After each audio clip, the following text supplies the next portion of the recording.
Welcome back, guys. Today we're doing a very popular style. One that a lot of people are asking for nowadays, whether it's with no taper, with the taper. But in this case, we're not doing any kind of taper. We're just keeping it nice, classic, and natural. So yeah, let's get into it. The brush back. When I'm doing these types of haircuts, I like to start off in the back. So I'm going to separate the sides and top from the back and just isolate that area first. Now, I'm going to begin by creating my reference point along the neck, or what they call the nape. And my client here didn't want anything that flared out too much, so instead of creating something more squared, I went with something a little more round, using the feather razor. Now, if I did want more flare, then, I'd be creating something more square, but for this one, I wanted it softer and more natural. Now, once I had that reference point set, I started building the shape in the back. And one thing I was really paying attention to was this crown area, because it was pretty flat. So in order to help fill that area in and make it a little more poofy, I wanted to keep it soft and not too heavy. I actually want less hair there, so when he messes it up and styles it, it can still look nice and full.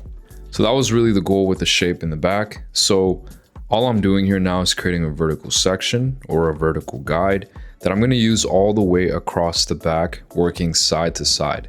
Now, after I create that section, I'm using the reference from the bottom that I already made and following that length all the way up towards the crown.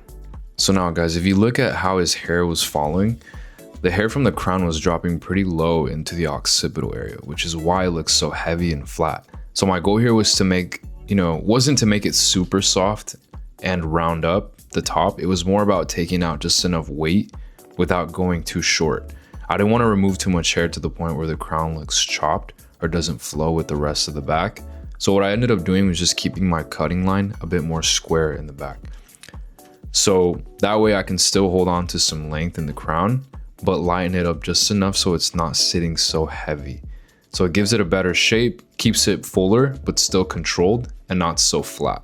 So in simpler terms, guys, what I'm doing here is creating a squared cutting line vertically. From the bottom all the way up, I'm pulling the hair straight out, keeping it super consistent, forming that square shape, almost like everything is aligning with the wall. And I'm just making sure that every time I pull the hair out, it's straight out, nice and even, around that 90-degree angle, just not overthinking it, just straight out and consistent. And one thing that's important too is to make sure your client's head is in the right position. If they're looking down a bit, then you're just gonna have to slightly adjust and pull the hair up a bit up, to compensate. But overall, guys, the goal here is just to keep everything square, controlled all the way through from the bottom to the top. Now, once that guide is cut, I'm going to simply just split it in half, guys, and pretty much just, copy and paste all the way around the back. And you always want to be able to see your guide. So when you're splitting the hair, you want to make sure nothing is in your way, that you're combing everything out, and that the hair stays very saturated and easy to work with. And for those of you watching, before you really dial in with your scissor work, a lot of it is just going to come down to practicing the basics. The way you hold your comb, where you stand, all that stuff matters a lot. You almost have to be robotic with it, no joke. And if you notice the little movements I make with the scissors and all that, that took me a long time to get down. Honestly, you just got to get a mannequin and practice over and over, back and forth, until these movements start feeling natural. How you hold the comb, how you hold the scissors, where you position yourself, because even the area you're standing in can make things way easier depending on what you're trying to hold on to and how you're trying to work. So one thing that's really going to make this easier for you guys, especially if you're just starting out with shear work or still getting comfortable with it, is paying attention to the small details. Like watch where I'm standing, how I'm holding the hair, how I'm holding the shears, how I'm combing everything out of the way.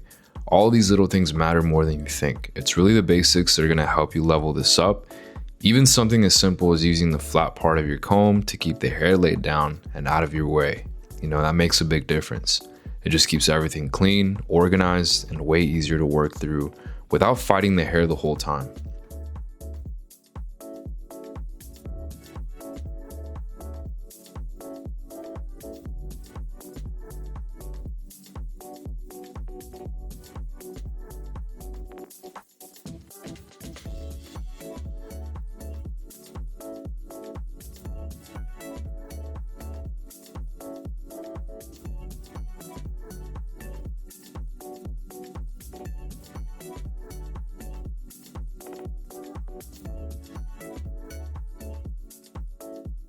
So now once the back is done, I'm just checking how everything lays. And you can see it's a lot more layered now, not as heavy. You can mess it up a bit and it still looks solid.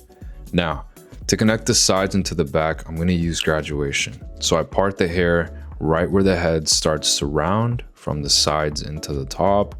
And I create the clean section from where I originally separated the back and the sides, lining it up to his recession areas. So this just helps me clearly separate the sides from the top.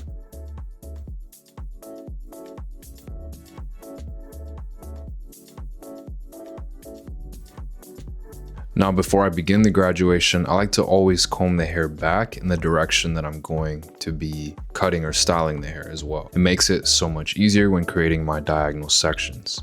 Now, I go in and around the temple and create my first guide by taking off some of that length I don't want, and that becomes my new reference point.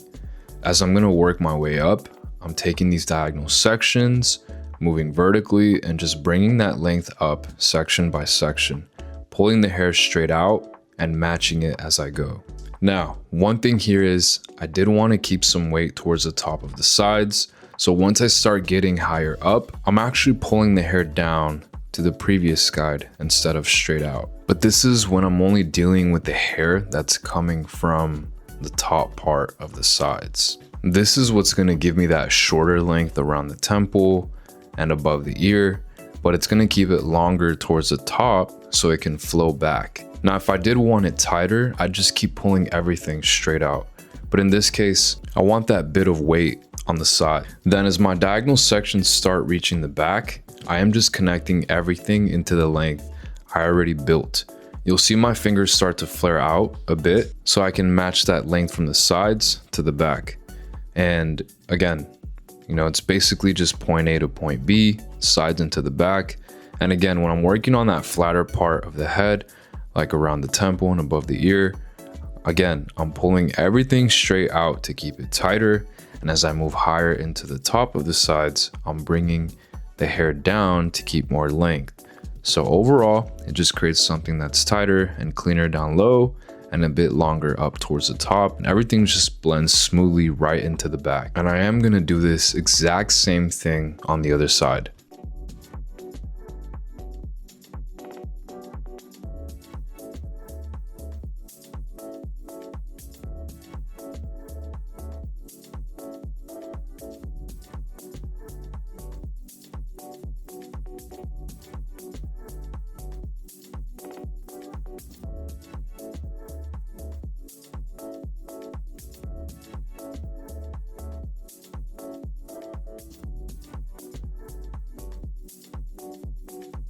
Now moving on to the top, guys, I'm just gonna keep it simple.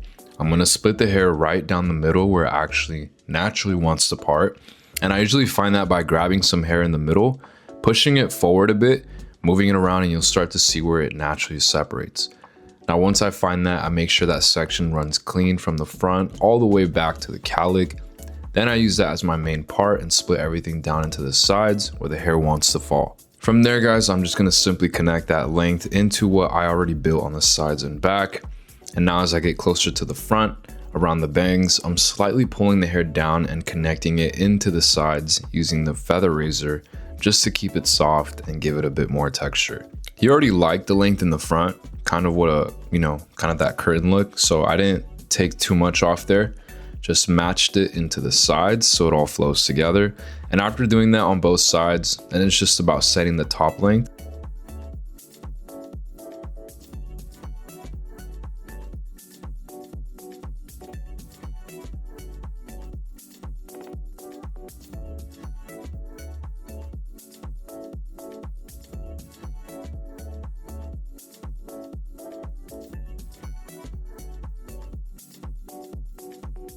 So I start off by creating my main section or guide right down the middle.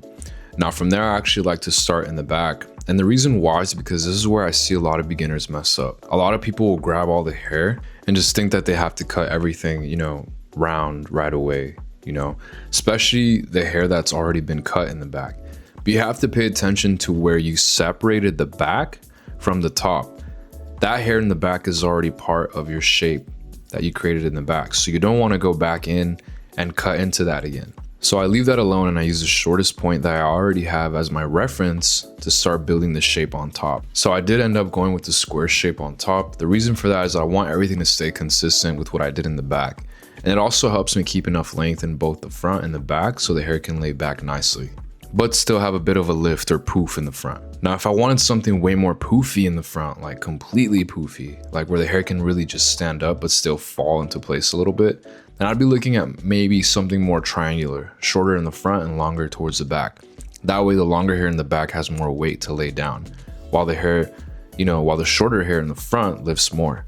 If you wanted the opposite, something heavier and less poofy, then you'd keep more length in the front and maybe take a bit more off the back, depending on how heavy it already is. So it really just comes down to understanding how length and weight affect the way the hair moves and choosing your shape based on what you want the end result to look like for your client. Now after this, I did use horizontal sections across the top, working from the back to the front and just connecting everything together. It's really just point A to point B, matching the guide in the middle with the shortest length on the sides, keeping everything square.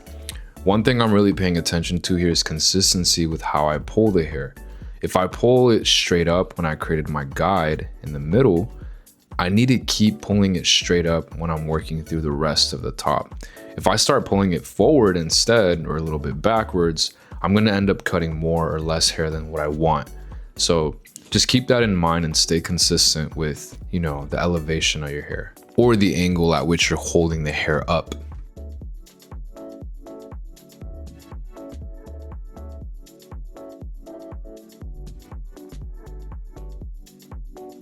Now, once that was done, I went into styling the hair with some sea salt spray, followed by some clay.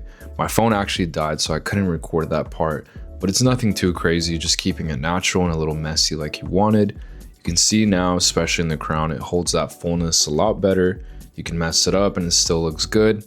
After styling, I just go deep and clean up around the ears, detail a few little hairs, and that's pretty much it, guys. These types of haircuts, you don't really have to overthink them too much. Just look at your client, their head shape, their face shape, and figure out what's gonna suit them best. For example, he didn't really like how his corners looked, so I suggested keeping it, a bit of that curtain in the front to help with that. I also showed him how to style it since that's the big part of how the haircut is gonna look at the end. But yeah, guys, that's pretty much it. I'm gonna start switching up the style of these videos soon, maybe add some whiteboard breakdown so you guys can really understand my thought process, even with fading and everything. Let me know what you guys think. More talking, less talking, whatever helps you guys the most. If you guys got more questions, please drop them in the comments. Any question, please. No question is a bad question. I appreciate you guys for watching, despite me sometimes being a bit inconsistent, but I'm doing my best, as I do have a bunch of other stuff that I work on the side. But again, much love to you guys. Thank you guys so much for watching. Peace.